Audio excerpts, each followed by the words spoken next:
नमस्कार मित्रांनो. तर खूप दिवसानंतर मी आज व्हिडिओ पोस्ट करत आहे. तर माझ्या चॅनलला तुम्ही सबस्क्राईब केलं नसेल तर सबस्क्राईब करा, लाईक शेअर जरूर करा. आणि जर तुम्हाला काही क्वेरीज असतील किंवा काही क्वेश्चन असतील किंवा एनी अदर काही, तर तुम्ही कमेंट सेक्शनमध्ये मेन्शन करू शकता and then I will answer.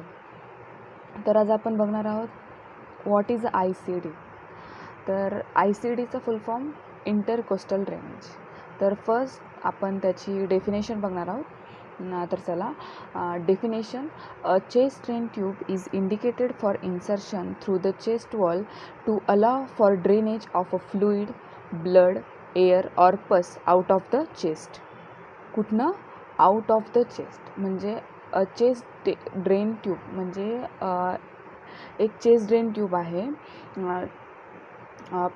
ते ट्यूब आपण चेस्ट म्हणजे आपण नाही, सॉरी, डॉक्टर जे चेस्टमध्ये इन्सर्ट करून त्यामधनं फ्लुइड, ब्लड, एअर ऑर पस ते बाहेर म्हणजे त्या थ्रू बाहेर येतात. तर त्याचे इंडिकेशन बघू की त्याचे इंडिकेशन काय. तर ICD आपण कोणत्या कंडिशनमध्ये टाकले जातात. तर first, pneumothorax. What is pneumothorax? Pneumothorax म्हणजे जेव्हा कोणत्याही कंडिशनमुळे, डिसीज कंडिशनमुळे किंवा ड्रेन असले आणि त्यामध्ये सुद्धा पेशंटच्या चेस्ट कॅव्हिटीमध्ये एअर एंटर करू शकते, त्यावेळेस पेशंटला निमोथोरॅक्स येऊ शकतो. पण निमोथोरॅक्स बेसिकली आधीच असेल, ड्रेन टाकायच्या आधी, तर तो निमोथोरॅक्स काढण्यासाठी थोडे ना आपण इन्सिजन किंवा ऑपरेट करून ते बाहेर येणार नाही, त्यासाठी ड्रेन टाकले जातात. निमोथोरॅक्स झालं असेल तर air into the thoracic cavity. Second, haemothorax. Haemothorax, haemo म्हणजेच हिमोग्राम म्हणतो ना, हिमो म्हणजेच blood into the thoracic cavity. Blood जर कलेक्टेड असेल थोरॅसिक कॅव्हिटीमध्ये, तेव्हासुद्धा ड्रेन टाकून ते काढलं जातं, म्हणजे बाहेर येतं. तर ऑपरेट झालेलं असेल patient, any chest surgery or other tumour surgery असेल, म्हणजे ट्युमर असेल तो काढला जातो, किंवा अदर ऑपरेटिव्हमध्ये तर ते जे ब्लड असतं, एक्सेसिव्ह ब्लड कॅपिलरीज ब्रेक झाल्यामुळे तिथे जे ब्लड साठतं ते काढण्यासाठी सुद्धा ड्रेन टाकले जाते. आता थर्ड, इम्पायमा. इम्पायमा म्हणजे जे पस कलेक्शन होतं लंग्समध्ये, तर ते काढण्यासाठी सुद्धा ड्रेन म्हणजे ड्रेन इंडिकेशन आहे. Fourth, malignant pleural effusion. Malignant म्हणजेच कॅन्सरस टिश्यू सेल ग्रोथ. तर प्लुरल इन्फ्युजन म्हणजे जी प्लुरा कॅव्हिटी आहे त्यामध्ये फ्लुइड कलेक्शन होतं, म्हणजे कॅन्सरस म्हणजे त्याने फ्लुइड कलेक्शन झाल्यामुळे तिथे ते ट्यूब टाकून ते काढलं जातं. म्हणजे एकसोबतच ते फ्लुइड तिथून रिमूव्ह करू शकत नाही, त्यामुळे ड्रेन टाकले जातात, जेणेकरून ते स्लोली बाहेर येतात पूर्ण. Fifth, pleurodesis. What is pleurodesis? Pleurodesis म्हणजे अशी प्रोसिजर आहे, ही एक प्रोसिजर आहे की ज्यामध्ये जर वारंवार एखाद्या पेशंटच्या लंग्समध्ये प्लुरल इन्फ्युजन किंवा मग निमोथोरॅक्स होत असेल, तर त्यामध्ये जी लेयर आहेत लंग्सच्या आणि त्या लंग्सला त्याची लंग्सची डिस्टन्स आहे किंवा जो गॅप आहे तो कमी केला जातो या प्रोसिजरने. हळूहळू म्हणजे एकदाच नाही, हळूहळू केला जातो प्रोसिजर करून, ते जेणेकरून त्यामध्ये ते होत नाही प्लुरल इन्फ्युजन व निमोथोरॅक्स, त्यासाठी हे केलं जातं. Six, chylothorax. What is chylothorax? Chylothorax म्हणजे जे लिम्फ फ्लुइड आहे त्याचं कलेक्शन होतं, त्याला कायलोथोरॅक्स म्हणते, इंटू द थोरॅसिक कॅव्हिटी. आता what is a contraindication? कॉन्ट्रा इंडिकेशनमध्ये कोणत्या कंडिशनमध्ये हे ICD करायचं नाही, हे अवॉइड केलं जातं. तर फर्स्ट, सेव्हरल प्लुरल ॲडेजन. प्लुरल ॲडेजन म्हणजे जे प्लुरा आहे, प्लुरल लेअर आहे लंग्सची, त्यामध्ये ना असे पॅचेस असतात ॲडेजन टाईप, ते म्हणजे जे मसल्स फायब्रस असतात ना, फायब्रस टिश्यू, त्याची ग्रोथ असते, किंवा मग खूप जास्त ते फायब्रस टिश्यूची तिथं ग्रोथ झालेली असते, जेणेकरून ड्रेन टाकून त्याला ब्रेकडाऊन करून तिथे अजून जास्त इन्फेक्शन किंवा अजून जास्त नाही करता येऊ शकत. त्यामुळे असं सेव्हरल प्लुरल ॲडेजन असले तिथेही ICD अवॉइड केलं जातं. Second, uncorrected refractory coagulopathy. म्हणजे कॉग्युलोपॅथी म्हणजे ज्यामध्ये ब्लड हे म्हणजे ती होऊच शकत नाही ना. जर तिथे जर अनकरेक्टेड म्हणजे ती करेक्ट होऊच शकत नाही. ज्यामध्ये ड्रेन टाकले ती ब्लिडिंग होतच राहील. तिथे ड्रेन ऑलरेडी कशासाठी टाकलेले आहे की ब्लड बाहेर यावं किंवा निमोथोरॅक्स एअर आउट ऑफ द चेस्टमध्ये यावं. पण जर ती रिफ्रॅक्टरी जर कॉगुलोपॅथी ऑब्व्हियसली त्याला ऑलरेडी आहे, तर ब्लड तर येईलच, वरनं ब्लड स्टॉप होणारच नाही ना. म्हणजे आपण अजून जास्त इनिशिएट करतो आहे की हिमोथोरॅक्स ऑलरेडी म्हणजे ब्लड येईलच आणि अजून ब्लड येतच राहील, जेणेकरून जास्त अजून डॅमेज होईल, जे राईट नाही आहे. थर्ड, डायफ्रॅगमॅटिक हार्निया म्हणजे जे इंटेस्टाईन आहे त्यामध्ये ॲबनॉर्मल चेस्ट वॉल म्हणजे हार्निया म्हणजेच काय की जी टिश्यू आहे किंवा टिश्यू नाही सॉरी जे इंटेस्टाईन आहे किंवा अदर मेम्ब्रेनचे किंवा ऑर्गॅनचे जे टिश्यू आहे त्याची ॲबनॉर्मली ग्रोथ म्हणजे एक्सेसिव्ह ग्रोथ होऊन ते परफोरेशन करतं. मग यामध्येच डायफ्रॅगम माहिती आहे तुम्हाला, त्या लंग्सच्या खाली असते. मग त्याच्यामधनं जर हार्निया असेल तर ऑब्व्हियसली तिथं नाही टाकता येणार. Fourth, infection over insertion site. आणि चेस्ट ड्रेन टाकायचं आहे, तिथं ऑलरेडी इन्फेक्शन आहे, तर ते इन्फेक्शन वरती आहेच, ते इन्फेक्शन अजून आतमध्ये चालले जाईल, म्हणजे इन्फेक्शन अजून वाढेल. त्यामुळे तिथेसुद्धा कॉन्ट्राइंडिकेटेड असतात ICD. तर ICD झालं. ICD म्हणजे काय, ICD कोणत्या कंडिशनमध्ये टाकल्या जातात, कोणत्या कंडिशनमध्ये अवॉइड केले जातात. आता प्रिपरेशन ऑफ द पेशंट म्हणजे ICD टाकण्याआधी, आता डायरेक्ट ICD नाही ना, त्यासाठी पण कोणत्याही प्रोसिजरसाठी फर्स्ट प्रिपरेशन असतं. तर त्याच्यासाठी कोणते प्रिपरेशन केले जातात. तर फर्स्ट प्रिपरेशनमध्ये काय करायचं, तर first explain the procedure to the patient. आता पेशंट जर कॉन्शियस आहे तर पेशंटला आपण प्रोसिजर म्हणजे डॉक्टर प्रोसिजर एक्सप्लेन करतात. बट जर पेशंट कॉन्शियस नाही आहे तर मग पेशंटच्या रिलेटिव्हला ते इन्फॉर्म केलं जातं, त्यांना एक्सप्लेन केली जाते प्रोसिजर की ही कशासाठी केली जात आहे किंवा याची गरज काय आहे, ही केली नाही तर काय कॉम्प्लिकेशन होऊ शकतात, असं एक्सप्लेन करतात डॉक्टर. त्यानंतर सेकंड, इन्फॉर्म रिटर्न कन्सर्ट. आता आपण त्यांना एक्सप्लेन केलं आहे, but in case written consent every procedure consent ही घेतलीच पाहिजे. पेशंट कॉन्शियस असेल तर पेशंटची साईन पेशंटला एक्सप्लेन करून किंवा मग रिलेटिव्हची साईन कन्सर्टवर घेतली जाते. Third, mark the site on a patient chest. पेशंटला आता एक्सपर्ट डॉक्टर आहेत किंवा जे चेस्ट ड्रेनमध्ये एक्सपर्ट आहेत त्यांनी टाकलेले, तर ते मार्क करून डायरेक्ट टाकू शकतात. बट स्टार्टिंगला म्हणजे जिथे ड्रेन टाकायचे ते साईटवर मार्क करायचं. Fourth, monitor O2 saturation and supplement of O2. कारण हे बघा, ड्रेन कुठे टाकायचे, चेस्टमध्ये म्हणजेच वॉलमध्ये. तर चेस्टमध्ये ऑलरेडी इथं बिगेस्ट म्हणजे त्यामध्ये कॉम्प्लिकेशन खूप होऊ शकतात चेस्ट ड्रेन टाकताना. त्यामुळे तिथं O2 सॅच्युरेशन, पेशंटचं सडन O2 सॅच्युरेशन ड्रॉप होऊ शकतं किंवा BP इन्क्रीज होऊ शकतो. त्यामुळे पेशंटला O2 सप्लिमेंटची आधीच गरज असते. म्हणजे O2 हा ना की ड्रेन टाकल्यानंतर, ड्रेन टाकण्याच्या आधीच O2 सप्लिमेंट पेशंटला लावायचं. तर हे प्रिपरेशन ऑफ द पेशंट झालं. Next, site of insertion. तर 2 साईट म्हणजे कोणत्या साईट आहे, कोणत्या साईटमध्ये पेशंटच्या चेस्ट ड्रेन ट्यूब इन्सर्ट केले जातात. तर first, 5th intercostal space in mid axillary line and second intercostal space in mid clavicular line. तर या स्पेसमध्ये ड्रेन टाकल्या जातात. Then triangle of safety. म्हणजे हे ट्रायंगल ऑफ सेफ्टी आहे की ज्यामध्ये चेस्टमध्ये ड्रेन टाकायचे असतात ते या ट्रायंगलनुसार टाकले जातात. तर फर्स्ट, अँटेरियर ॲक्झिलरी लाईन, ज्याला पेक्टोरियल्स मेजर म्हणतात. Second, posterior axillary line, latissimus dorsi म्हणतात त्याला. आणि थर्ड, 5th इंटरकोस्टल स्पेस. तर हे तुम्ही बघू शकता, अँटेरियर ॲक्झिलरी लाईन जी फर्स्ट आहे तिथे. देन मिड ॲक्झिलरी लाईनला सुद्धा असतात, बट जास्त प्रिफर अँटेरियर आणि पोस्टेरियर ॲक्झिलरी लाईनला केलं जातं. आणि नंतर हे जे ट्रायंगल ऑफ सेफ्टी म्हणतो ना आपण, म्हणजे आता सांगितलं ते, त्यात first pectoralis major, fifth intercostal space, latissimus dorsi. हे फर्स्ट तुम्हाला दिसतंय फर्स्ट इमेजमध्ये. पेक्टोरियल मेजर कुठे आहे? रिपकेसच्या वरती दिसतंय तुम्हाला तिथे. सेकंडमध्ये फिफ्थ इंटरकोस्टल स्पेस किंवा सेकंड इंटरकोस्टल स्पेस ते दिसतंय. सेकंड, थर्ड, फोर्थ, फिफ्थ लिहिलेलं आहे, मार्क केलं आहे तिथे, टाकले जातात चेस्ट ट्यूब.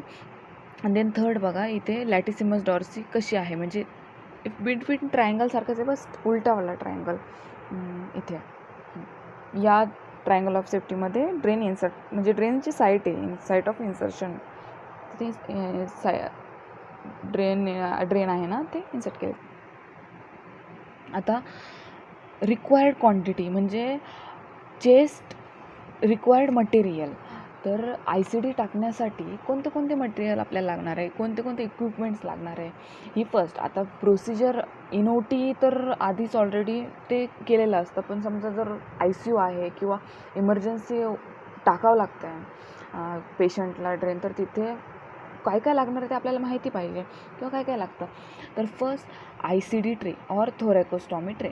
थोरॅकोस्टॉमी म्हटल्यानंतर थोरॅसिक कॅव्हिटी आहे, त्याला ओपन करून तिथे इन्सिजन घेतला जातो, ओपन करून तिथे इकडे प्रोसिजर केली जाते. तर first ICD tray, intercostal drainage जो ट्रे आहे त्याचा ऑलरेडी ट्रे असतात, जसं की CVP ट्रे असतो, सुचरिंग ट्रे असतो, तसंच ICD ट्रे. तर ICD ट्रे फर्स्ट हा मेन इम्पॉर्टंट लागणार. देन स्टराईल ग्लोव्ज, गाऊन हे लागणार डॉक्टरला आणि आपल्याला पण.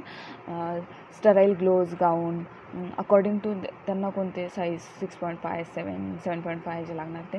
नंतर अँटीसेप्टिक सोल्युशन, ज्यामध्ये आयोडीन, क्लोरीहेक्झिडीन और अल्कोहोल स्वॅब वगैरे जे लागतं ते, आणि बिटायडीनसुद्धा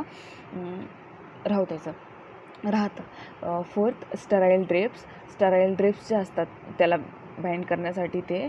त्यानंतर फिफ्थ गॉज स्वॅब आपल्याला मोस्ट लागणार, कारण तिथून ऑलरेडी ब्लिडिंग तर होणारच आहे, आणि तिथे उजिंग वगैरे होऊ नये त्यासाठी पण सिक्युअर करण्यासाठी गॉज स्वॅब लागणार. सिरिंजेस लागणार. सेवन्थ लोकल ॲनेस्थेटिक एजंट, ज्यामध्ये 1% लिग्नोकेन आणि अदर झायलोकिन वगैरे ते तिथे लागणार. 8 स्काल्पेल, ब्लेड और सुचर, जे 1% सिल्क असलेली सुचर लागणार, ब्लेड लागणार सर्जिकल, स्काल्पेल लागणार. 9 कनेक्टिंग ट्यूब, ज्या आता ड्रेन टाकला आहे पण ऑलरेडी तो एवढा हे नसतो, गाईड वायर थ्रू तो टाकला जातो, पण त्याला बाहेरूनसुद्धा ड्रेन ट्यूब अटॅच केलेले असतात, ते कनेक्टिंग ट्यूब अटॅच केलेले असतात, त्या connecting tube. 10 close drainage system with sterile water, म्हणजे आता ड्रेन तर टाकले बट ते कलेक्ट कशात होणार, तर close drainage system, not open drainage system, close drainage system ते लागणार. त्यानंतर विथ स्टराईल वॉटर, ज्यामध्ये नॉर्मल सलाईन टाकलं जातं. 11 ड्रेसिंग मटेरियल लागणार. 12th सक्शन ट्यूब लागणार. सक्शन ट्यूब म्हणजे ज्याला सक्शन बॉटलला जे कनेक्ट केलेलं असतं, ज्याला ICDला जी ट्यूब कनेक्टिंग ट्यूब ज्या केलेलं असतं कनेक्ट, त्यानंतर third guide wire and dilator. आणि 14 कर्व्ड क्लॅम्पसुद्धा लागणार. क्लॅम्प करायला, क्लॅम्प तर राहूनच द्यायचे, एअर एंटर नाही केली पाहिजे. त्यानंतर गाईड वायर अँड डायलेटर, जिथून इन्सिजन घेतलं आहे, जिथनं इन्सिजन घेतला आहे तिथनं ते डायलेट करून मग गाईड वायर टाकली जाऊन गाईड वायर थ्रू ड्रेन टाकले जातात.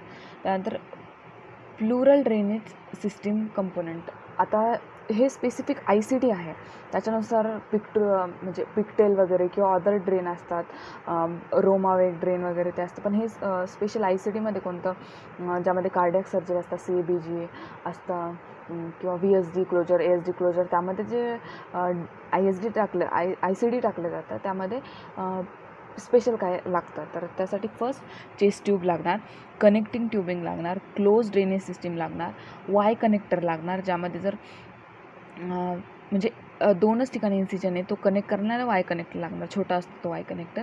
त्यानंतर फिफ्थ कलेक्शन चेंबर, जर त्यालाच म्हणजे क्लोज ड्रेन म्हणतो आपण, कलेक्शन चेंबर, ज्यामध्ये ड्रेन कोणत्या चेंबरमध्ये पाहिजे ना ड्रेन कलेक्ट करण्यासाठी, त्याला कलेक्शन चेंबर म्हणतात, 6th वॉटर सील चेंबर आणि सक्शन सील चेंबर. म्हणजे हे तिन्ही आता मॉडिफाय झालेलं आहे, त्यामुळं हे तिन्ही पण एकाच ड्रेनमध्ये होतं.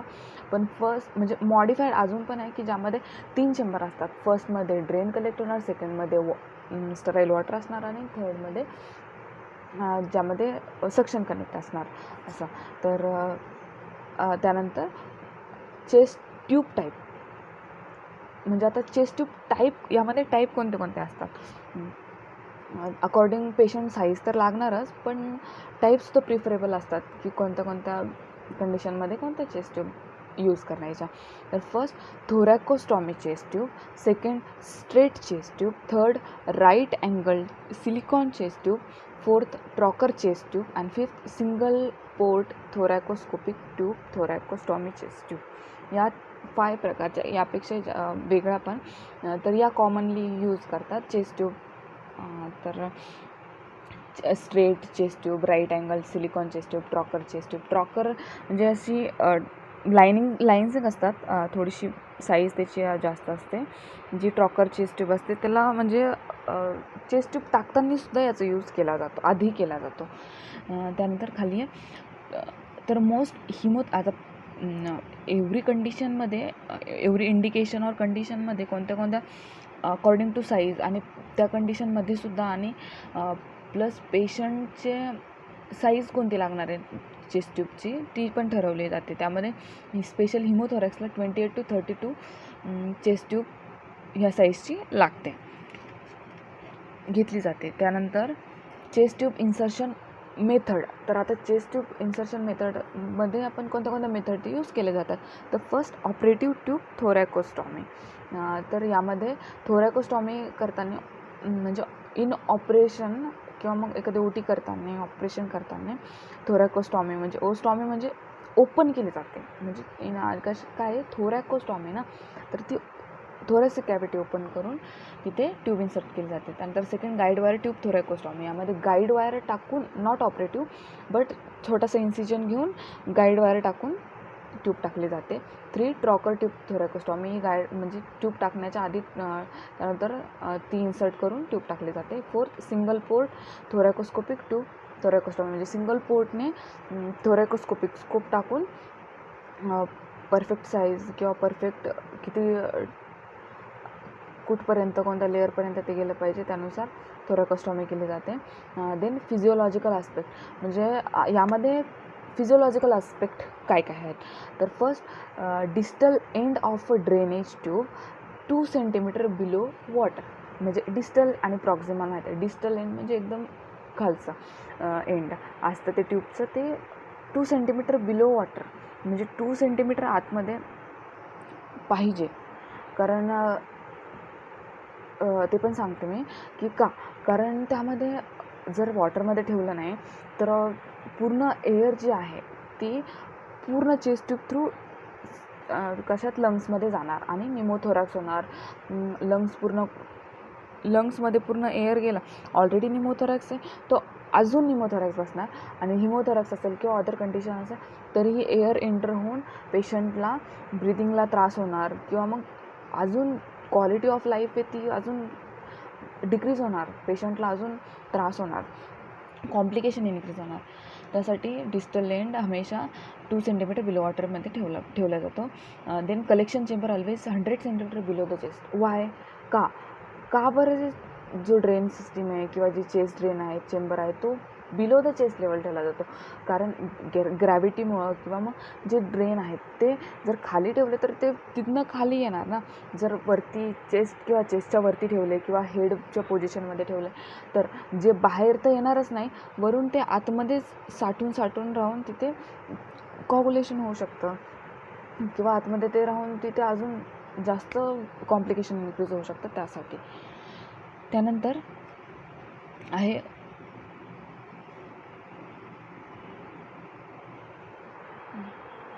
आता 1 बॉटल चेस्ट ड्रेनेज सिस्टीम. तर आणि 2 bottle chest drainage system, 3 bottle chest drainage system. यामध्ये 1 बॉटल म्हणजे त्यालाच सक्शनही कनेक्ट आहे, वॉटर सील चेंबर पण त्यातच आहे, आणि कलेक्शन चेंबर पण, ब्लड पण त्यातच कलेक्ट होतं आहे किंवा एअर त्यातच कलेक्ट होते. Second 2 bottle chest drainage system, यामध्ये 2 बॉटल यूज केल्या जातात. त्यामध्ये एकामध्ये जे ब्लड कलेक्शन होतं, एकामध्ये वॉटर सील चेंबर आहे, त्या दोन्हीतून एकाला किंवा दोन्हीला सक्शन जोडलेलं आहे. 3 बॉटल चेस्ट ड्रेनेज सिस्टीम, यामध्ये 3 ऑपरेटिव्ह, एकाला सक्शन, एकाला वॉटर सील चेंबर आणि एकमध्ये ब्लड कलेक्शन होतं आहे असं. त्यानंतर control amount of suction can be applied. Applying negative pressure, यामध्ये control amount of suction can be applied, म्हणजे सक्शन का जोडलं जातं की ते एक्सेसिव्ह तर बाहेर येतं आहे, ते आपोआप तर ब्लड येणारच, पण त्याला सपोर्ट म्हणून किंवा ते ड्रेन जोडलं जातं, जेणेकरून ते पेटंट आहे का नाही हे तर कळणारच, वरनं ते सक्शन जोडल्याने ते ब्लड पण बाहेर यायलाच हेल्प होणार. Then applying negative pressure to the pleural space help in reexpansion of underlining lung and better removal of air fluid from pleural space. कारण निगेटिव्ह प्रेशर, हे निगेटिव्ह प्रेशर आहे ना, म्हणजे स्लो सक्शन कनेक्ट केलं जातं, ज्यामध्ये त्याचं इन पिडियाट्रिक 3 ठेवला जातो प्रेशर आणि इन अडल्ट 5 ठेवला जातो. त्यामध्ये निगेटिव्ह प्रेशर अप्लाय केल्यानंतर pleural space help in reexpansion होण्यासाठी त्याला हेल्प होते आणि जे underlining lungs and better removal air किंवा फ्लुइड ते बेटर रिमूव्ह करण्यासाठी हेल्प करतं. त्यानंतर आता हे सगळं झालं. आता when to remove chest tube, तर कधी चेस्ट ट्यूब काढली जाते. First depend on indication. What is indication? Pneumothorax तर पूर्ण एअर निघल्याशिवाय ती काढल्या जात नाही. हिमोथोरॅक्स असेल म्हणजे या इंडिकेशन, पायलोथोरॅक्स असेल, हे सगळं इंडिकेशन डिपेंड्स ऑन इंडिकेशन, त्यानुसार ती रिमूव्ह केली जाते. त्यानंतर सेकंड निमोथोरॅक्स, म्हणजेच एअर पूर्ण बाहेर आल्याशिवाय ती काढल्या जाणार नाही. बबलिंग सीज्ड, म्हणजे जेव्हा बबल येत असेल, म्हणजेच निमोथोरॅक्समध्ये बबल येत असेल, ते बंद झाले बबल येण्याचे त्या ब्लडमध्ये, तेव्हासुद्धा चेस्ट ट्यूब काढली जाते. Fourth, lung fully expand in chest X-ray. आता कोणतंही ड्रेन काढायचं त्याआधी एक्सरे केला जातो. त्या एक्सरेमध्ये लंग फुल्ली एक्सपांड झाली किंवा एक्सरे केला नाही, चेस्ट ट्यूब काढून टाकला आणि लंग्स तर फुल एक्सपांड झालेच नाही आहे, त्याचा काही फायदाच होणार नाही. त्यासाठी एक्सरे करून त्यामध्ये लंग्स फुल्ली एक्सपांड दिसत आहेत, त्यानंतर आफ्टर चेस्ट ट्यूब रिमूव्ह केल्या जातात. Fifth, gets chest X-ray 12 to 24 hours after last air leak. म्हणजे चेस्ट एक्सरे भेटला आहे, त्यामध्ये फुल एक्सपांड झाले लंग्स, त्यामध्ये सुद्धा काढला जातो. 6, प्लुरल ड्रेनेज, म्हणजे प्लुरल ड्रेनेज पूर्ण बाहेर निघलं आहे, पूर्ण आउट ऑफ आलं आहे चेस्टच्या तेव्हा. त्यानंतर व्हॉल्यूम 100 ml इन 24 hours, म्हणजे आता फर्स्ट डे चेस्ट ट्यूब टाकल्या खूप जास्त ब्लड होतं, पण 2-3 days नंतर ते हळूहळू त्याचं व्हॉल्यूम कमी होत जातो. तर 24 hours सुद्धा कमी आहे. ते तसंच राहू दिलं तर जे प्लुरल फ्लुइड आहे ते सुद्धा बाहेर येणार ना, त्याने अजून जास्त इरिटेशन होऊ शकतं. त्यासाठी जर कमी आलं आहे व्हॉल्यूम 100पेक्षा पण कमी इन 24 hours, तर एक्सरे करून काढला जातं चेस्ट ट्यूब. त्यांना 8, सिरस फ्लुइड, म्हणजे आता ब्लड तर आलं आहे, त्यानंतर सिरस फ्लुइड येतं आहे कंटिन्यू, तेव्हासुद्धा काढला जाता. 9th, lung reexpanded and clinical status improve. Lung पूर्ण रिएक्सपांड झालेले आहेत आणि क्लिनिकल स्टेटस इम्प्रूव्ह झाला आहे पेशंटचा, तेव्हा चेस्ट ट्यूब काढला जातो. आता जेव्हा चेस्ट ट्यूब ही रिमूव्ह करायची आहे त्यावेळेस काय प्रिपरेशन करावं लागतात. त्यासाठी first explain procedure to the patient. Again patient conscious असेल तर पेशंटला सांगितलं जातं किंवा रिलेटिव्हला सांगितलं जातं. फर्स्ट मग डॉक्टर अकॉर्डिंग चेस्ट एक्सरे और फ्लुइड कमी येत असेल इन 24 hours तर चेस्ट ट्यूब रिमूव्ह करतात. First explain procedure to the पेशंटला एक्सप्लेन करतात प्रोसिजर. देन सुचरिंग म्हणजे अकॉर्डिंग नाही तर त्यासाठी काय लागणार, सुचरिंग ट्रे लागणार, AHD स्प्रे लागणार, गॉज लागणार, ग्लोव्ज लागणार, गॉज स्वॅब लागणार, पेशंटला पोझिशन मेन लागणार, त्यानंतर क्लॅम्प्स, येल्लो डस्टबिन, मायक्रोपोर हे सगळं लागणार.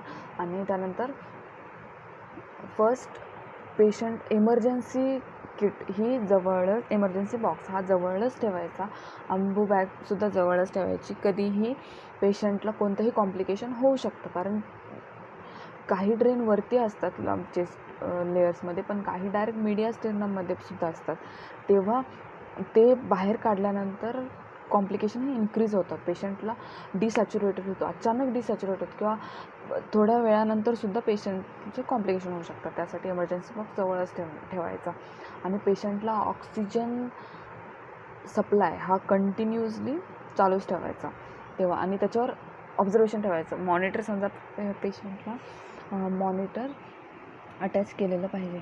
Then again complication injury to complication काय काय होऊ शकतं त्यामध्ये.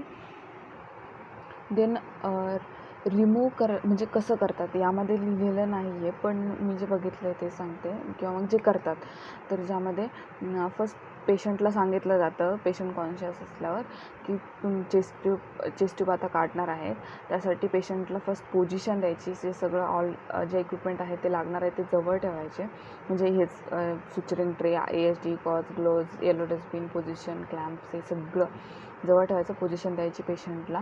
नंतर O2 सपोर्ट लावायचा. इमर्जन्सी बॉक्स जवळ ठेवायचा.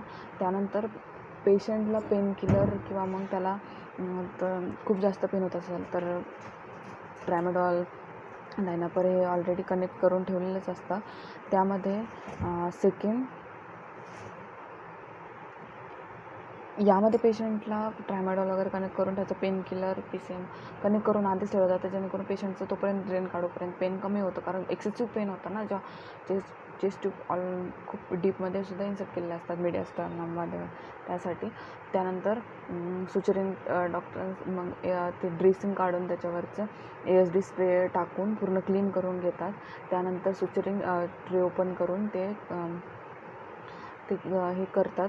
पूर्ण ते सुचर असते त्या साईडचे काढून नंतर पेशंटला डीप ब्रीथिंग करायला लावून पूर्ण डीप ब्रीथ करण्यास सांगतात आणि ड्रेन काढत आहे सांगून ड्रेन काढतात.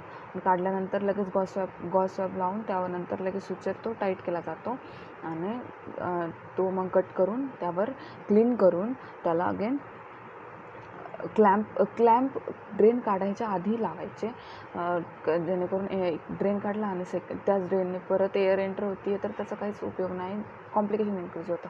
त्यासाठी क्लॅम्प करून ते ड्रेन काढले जातात आणि देन गॉस स्वॅब टाकून सुचरला टाय करून कट करून ड्रेसिंग केली जाते त्यावर. त्यानंतर कॉम्प्लिकेशन इंजुरी म्हणजे यामध्ये काय काय कॉम्प्लिकेशन होतात. तर फर्स्ट पॅरेंकायमा डायफ्रॅगम. तर जे यामध्ये ना जे कायमल फ्लुइड म्हणजे लिम्फ फ्लुइड आहे तर त्यामध्ये प्लुरल याच्यामध्ये ते साठू शकतं, होऊ शकतं. हे इन्फेक्शन असेल तर किंवा मग ऑदर काढताना पेशंटला इन्फेक्शन नाही पण आपण बाहेरून जर इन्फेक्शन जातं आहे त्याला म्हणजे स्टराईल ग्लोव्ज नाही वापरले किंवा मग इन्फेक्शन होतं आउटसाईडला, एन्व्हायरमेंटल इन्फेक्शनसुद्धा होऊ शकतं पेशंटला. ते second intra peritoneal structure, heart and major vessels massive bleeding होऊ शकतं. कारण ते ड्रेन काढताना मॅसिव्ह ब्लिडिंग होण्याचे किंवा मेजर वेसल ब्रेकडाऊन होण्याचे चान्सेस असतात, होऊ शकतात. थर्ड मालपोझिशन ट्यूब किंवा मग हे कॉम्प्लिकेशन ही काढताना नाही बट टाकल्यानंतर थोड्या वेळाने किंवा थोड्या तासाने डिसलोकेशन होऊ शकतं, मालपोझिशन होऊ शकते ट्यूबची. देन फोर्थ प्लुरल सेप्सिस, तर इन्फेक्शन होऊ शकतं प्लुरल साईडला. Fifth failure of lung to reexpand. हे सुद्धा कधी ते जरी आलं ब्लड बाहेर येत राहिलं तरी रिएक्सपांड होत नाही, फेल होतं ते लंग रिएक्सपांड होण्यासाठी. त्यासाठी स्पायरोमीटर पेशंटला ॲडवाईस केलं जातं स्पायरोमीटर करण्यासाठी, जेणेकरून पेशंटसुद्धा स्वतः एफर्ट्स घेतो एक्सरसाइज डीप ब्रिदिंग करून ते. कारण बाहेरून किती केलं तरी पेशंट कॉन्शियस असेल तर त्यानेसुद्धा स्पायरोमीटर केलं पाहिजे, जेणेकरून ते फ्लुइड बाहेर येत राहील आणि त्याची लंग कॅपॅसिटी वाढले, रिएक्सपांड होतील. Then sixth tension pneumothorax. हे सगळ्यात मेजर कॉम्प्लिकेशन आहे. टेन्शन निमोथोरॅक्स म्हणजे एअर एंटर होते, हे मोस्ट ऑफ हेच बघितलं जातं कॉम्प्लिकेशन हे होतं. तर खाली क्लॅम्पिंग इज अवॉइड. का क्लॅम्प अवॉइड केले जातात? कारण क्लॅम्प तर केल्याने एअर आतमध्ये जात नाही, बट क्लॅम्प केल्याने ते ब्लडसुद्धा तर बाहेर यायला पाहिजे ना, त्याला जागा ट्यूबमधनं नाही. ऑलरेडी जर क्लॅम्प करून ठेवलं, बार बार क्लॅम्प केलं तर ते ब्लड बाहेर येणारच नाही, आतमध्येच राहील ना. त्यासाठी क्लॅम्पिंग बार बार करणंसुद्धा अवॉइड. आणि क्लॅम्प करताना क्लॉट वगैरे पण तिथे इन्क्लूज होऊ शकतो. Then column movement. What is a column movement हे मेन आहे. यामध्ये its movement reflect the changes in intrathoracic pressure with each inspiration and expiration. Column movement काय आहे की ज्यामध्ये सक्शन म्हणजे सक्शनचं प्रेशर 5 ठेवलं जातं, ज्यामध्ये सक्शनने यामध्ये कॉलम मुवमेंट काय आहे की ज्यामध्ये एव्हरी एक्सपिरेशन आणि इन्स्पिरेशनच्या वेळी जी कॉलम मुवमेंट होत असते, म्हणजे जे वॉटर सील कंटेनर आहे त्यामध्ये दिसतं की जे पाणी आहे ते वरती जेव्हा इन्स्पिरेशन करताना तेव्हा ते पाणी वरती जातं आणि जेव्हा एक्सपिरेशन करतं तेव्हा ते खाली जातं. आणि हे दिसल्यानंतर हे दिसतं आणि हे दिसल्यानंतर काय समजायचं की चेस्ट ट्यूब जे आहे ड्रेन ते राईट करेक्टली पेटेंट आहेत, प्लस त्यामध्ये कोणताही क्लॉट नाही आहे आणि ब्लड जे आहे ते बाहेर व्यवस्थित येतं. त्यासाठी कॉलम मुवमेंट ही मोस्ट इम्पॉर्टंट आहे, जेणेकरून म्हणजे ज्यावर ऑब्झर्वेशन ठेवलं पाहिजे. आता पेशंट केअर काय काय घेतली पाहिजे, तर first encourage deep breath and cough. Spirometer दिलं जातं पेशंटला आणि त्याने पेशंटला एनकरेज केलं जातं डीप ब्रीदिंग एक्सरसाइज करण्यासाठी आणि कफ करण्यासाठी, जेणेकरून तो कफ बाहेर निघेल आणि रिएक्सपांड होण्यास मदत होईल आणि त्याला जास्त कॉम्प्लिकेशन किंवा कफ वगैरे इन्क्रीज होणार नाही. Second, adequate pain relief. तर पेशंटला पेन हे होतच असतं ड्रेनमुळे, जे त्यामध्ये पेन रिलिव्हंट हे चालू असतात पेशंटला. ॲडिक्वेट प्रमाणात दिले पाहिजे, खूप जास्त नाही खूप कमी नाही. Third, encourage movement. पेशंटला ड्रेन असल्यानंतर मुवमेंट म्हणजे बस पेशंट बेडरिडन असतो त्याला मुवमेंट करण्यासाठी सांगतात, तिथे तो मुवमेंट करतो. बट ड्रेन काढल्यानंतर किंवा तेव्हाही एकदम स्टिफपणे सुद्धा त्याला सांगितलं जात नाही. त्याला एक्सरसाइज फिजिओथेरपी ही दिली जाते आणि पेशंटला ड्रेन काढल्यानंतरसुद्धा ॲम्ब्युलेट केलं जातं. Fourth, assess water level. Water level ही प्रत्येक वेळी पेशंट ओटीतनं बाहेर आल्यानंतर वॉटर लेवल ही चेक करायची, किंवा ड्रेन जेव्हा फुल झाला असेल, फुल चेंबर भरला असेल, तेव्हा क्लॅम्प करून वॉटर लेवल आधी NS ते काढून बाहेर NS टाकून त्यानंतरच ते क्लोज करायचं आणि क्लॅम्प काढायचा. त्यानंतर fifth, avoid clamping not milking. ते चुकले तिथे. क्लॅम्पिंग अवॉइड करायची बट मिल्किंग अवॉइड नाही करायची, कारण मिल्किंग का केली जाते की ज्यामध्ये तो क्लॉट असतो, तो ड्रेनमध्ये तो क्लॉट बाहेर येण्यासाठी. जर मिल्किंग केलीच नाही तर आतमधले क्लॉट कसे बाहेर येणार ना, ते किती आपण स्क्वीज करून ते काढलं तरी ते क्लॉट येत नाही कधी कधी. त्यासाठी मिल्किंग केली जाते, करायला पाहिजे. पण ड्रेनला व्यवस्थित पकडून, नॉट ते क्लॅम्पिंग करता करता मिल्किंग करता करता कधी कधी ते बाहेरही येऊ शकतात. त्यामुळे यामध्ये नीट मिल्किंग केलं पाहिजे.